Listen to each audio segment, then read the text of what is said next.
thoroughly enjoyed the journey. Even before coming, I felt like you were very responsive on email, and you made sure that I knew what I was doing, where I was going, and especially when you're coming to a different country and you're coming to a different culture, it just helps to settle your mind and ease of knowing, okay, this is what I'm doing for so much of the journey. So I really am grateful for that, so thank you. I then also really enjoyed visiting the school. I think that was such a great opportunity just to see, even just on the first day, the impact that your organisation is making. I know that's a pretty fortunate opportunity because not many people on their first day would be able to see that straight away, but it was evident throughout the day through speaking to people, but also seeing the children so open and responsive, even those that you could see that they were nervous or embarrassed to get up and speak, but the fact that they did is overcoming so many barriers. So I thought that was really fantastic, and I really love the use of creativity that you use in the country. I think both children and adults use a lot of songs and poems, and that's very new to me coming from the UK. I don't think we do that. Maybe in school there'll be a bit of singing, but I think once you hit a certain age you don't really use those type of tools. So it was really interesting to see how that broke down a lot of barriers for people. And even for myself, I must admit, the first time when we were at the conference, I wasn't expecting the lady to start singing, so I was like, oh, what's going on? But over time I could appreciate that it's another way of breaking down a barrier, so I really enjoyed that. And then I think that being able to see both sides of the training and then with the media, that was really interesting, and thank you so much for translating and inviting me, let me see that as well. That was really fantastic. And I think the biggest things I took from that was, although our experiences are different, we still have the same underlying fear that holds us back in both countries. Our lifestyles may be different, our cultural or religious backgrounds might differ in certain areas, but the thing that is restricting us and what reinforces this menstrual discrimination is this fear. It's the fear of, well, what happens if something bad happens, or what happens if I'm embarrassed in this situation.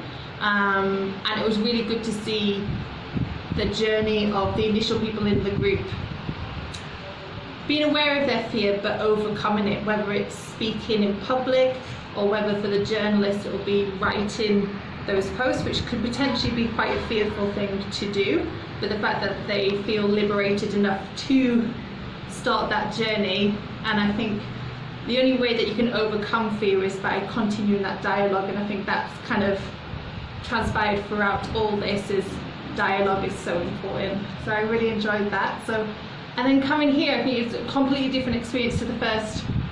I feel like a lot of the first time it was all this information, learning, and then I think this next week has just been to see more about how your organisation works on the day-to-day levels, and that was also really fun. It's really humbling to even come into this space and see how much you're doing on a global level with such limited resources.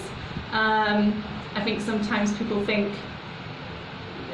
people have an abundance of resources or access to this, but actually it's pretty much, this is the team and you're doing so much outreach and activism. So I think it was really great to see how you're creative and responsive. So I really enjoyed that. And also the great opportunity to go to the radio show. I think we were both quite nervous about going to speak, but I think again it's overcoming that fear and putting yourself into new situations is really good fun. And just to see the responses from that radio show. And one thing I was saying to Rada actually on the way here is I shared the radio session to my family, and my sister-in-law emailed me, and she has a son and a daughter. Her son's 9 years old and her daughter's 5 years old, and she said to me, I've always known that I'll have to speak to Aurora at some point about her having menstruation and her periods and so forth, but she said I never thought about including Tim, who's my brother, and my nephew Israel. So it was just kind of, actually, no, this needs to be a family discussion, and already she reached out to me. She wanted to know how to have that conversation. So Radha's already very kindly said we'll look at sharing some songs, again, seeing how that can be really creative. And I think it's an area that we lack in Western society, just simple songs. I was even saying, I even Googled, and there's no children's story, there's no children's books on menstruation. And so parents need to understand, it's not that they're scared always, but it's just knowing what's the appropriate thing to say at what age.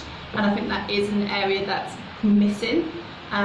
So to be able to see, okay, how can we accommodate and how can we support them in that area would be fantastic. So that was really great to hear that response, and that's obviously as a knock-on impact of the work here.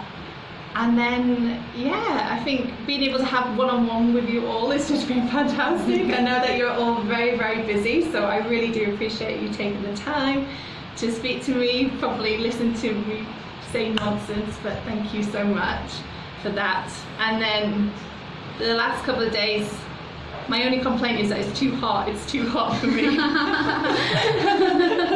It was very, very hot, but it was a very much a worthwhile trip.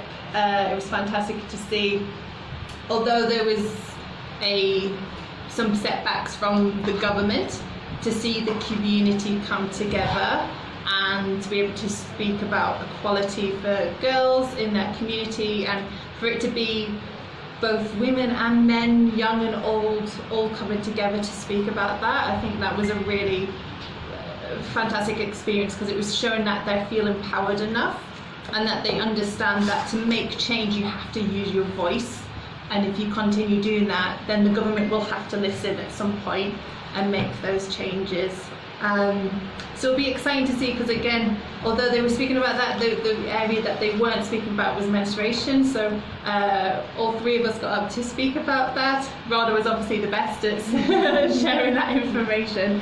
But it'll be really great to see what comes of that, because it's then being able to know that there's now that partnership built up, and there's going to be potentially future work there, and seeing how we at the University of East London can support in that would be a fantastic opportunity. So just to see how there is movement happening, but it's also highlighting to these communities.